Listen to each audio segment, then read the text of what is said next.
to 8%, equalizing South Africa.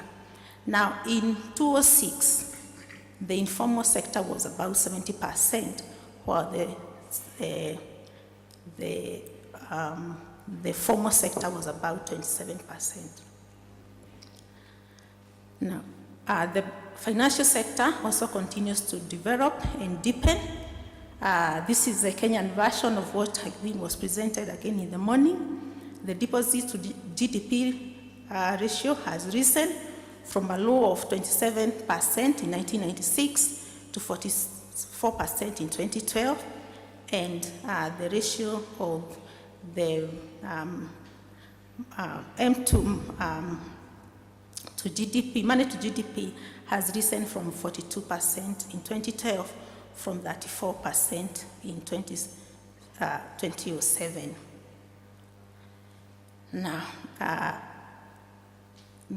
with these developments, the variables that the central bank monitors have also shifted. The first panel shows the development in the currency outside banks. This is a positive development in the sense that currency outside banks has been declining, bringing the economy into a greater control of the central bank. But on the negative side, we see velocity of circulation declining and the money multiplier increasing. Now, this has implication on the conduct of monetary policy because Kenya follows a monetary aggregate targeting framework. This framework hinges on the assumption of stability, of velocity of circulation, and money multiplier and the money demand. So we ask a question whether the innovation have impacted on the conduct of the transmission of monetary policy, and if so, how?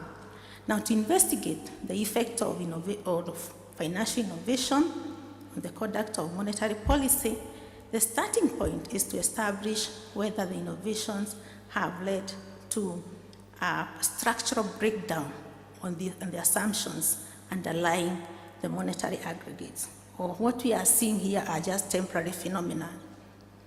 Now, we therefore test for stability of income velocity, money multiplier, and the money demand. Now, we also investigate whether or not these innovations have impacted on the transmission of monetary policy. Now, to examine the instability of money multiplier and the income velocity, we estimate this equation where Z represents either income velocity or the money multiplier.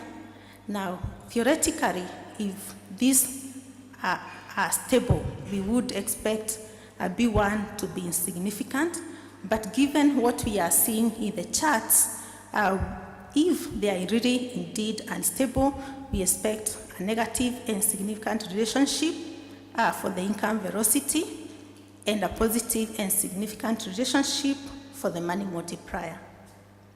Now, for the money demand function, we look at whether there is a long-run relationship between the money demand for the three variables of money, the narrow money, and the two versions of the broad money, M2 and M3.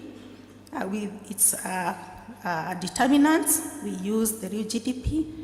The interest rate we measure by the 91-day treasury bill rate and the exchange rate.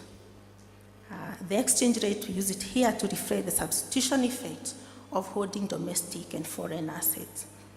Now we find that to be able to do this, we would look at the long-run relationship. Theory says that we would expect stability, to be able to examine the long-run relationship, we would estimate an error correction model for this equation. But we find that our variables are not integrated of the same order, so we use the autoregressive distributed lag model framework because it allows for estimation of variables that have different order of integration. We also test for stability of the parameters. To capture the period of financial innovation, we use an endogenously determined structural break. We don't take one period, predetermine ex ante one period of financial innovation in our estimation because we see that financial innovation is a process in progress, and we would want to see whether we can identify from the system whether there is a structural break endogenous from the system endogenously. Now, the thirdly, looking at to examine the transmission of monetary policy, we find that some studies from the literature, or some of the Kenyan studies, show that monetary policy has not been effective. Now, however, the recent financial innovations may have changed the landscape and therefore the transmission. Okay. Now, and we saw these changes in the currency outside banks, financial access, and the financial markets.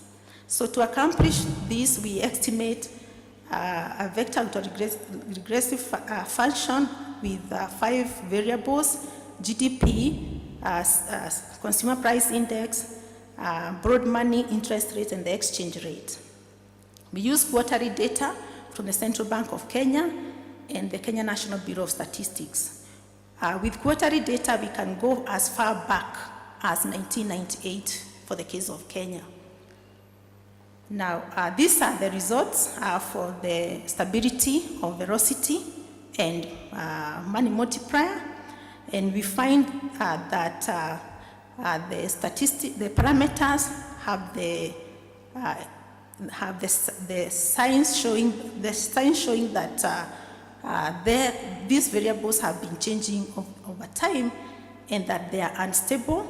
And these charts represent the stability test that we do. We show the recursive test showing that the 2 variables have been unstable over the study period. And they are much more unstable post-2007, the period of first financial innovation in Kenya. Now, looking at the money demand, this chart shows, again, it provides evidence of some instability, especially in broad money, M3 and M2. And it is a chart of what they call the one-step focus test. The dots on the lower panel of the graph shows the points or the periods when our equation is not doing very well, and this shows the points of instability. Again, you see a concentration of the instability after 2007. The specific points include 2008 Q1 and Q3, 2009 Q1 and Q4, and 2010 Q1 and Q2. Thereafter, we see some level of stability. Now, to see whether, if we control for for financial innovation, we see whether we can restore the long-term relationship between money demand and its determinants. We construct a dummy using using the data endogenously, using the Quadrat-Adams structural breakpoint test, and we find a statistically significant break in Q4 of 2009 for both M2 and M3. Once we incorporate this dummy into our integrating equation, we are able to restore stability for money demand for M3 and stronger integrating vectors for M2. Now, Then we move on to ask ourselves, has the monetary policy transmission improved? We find some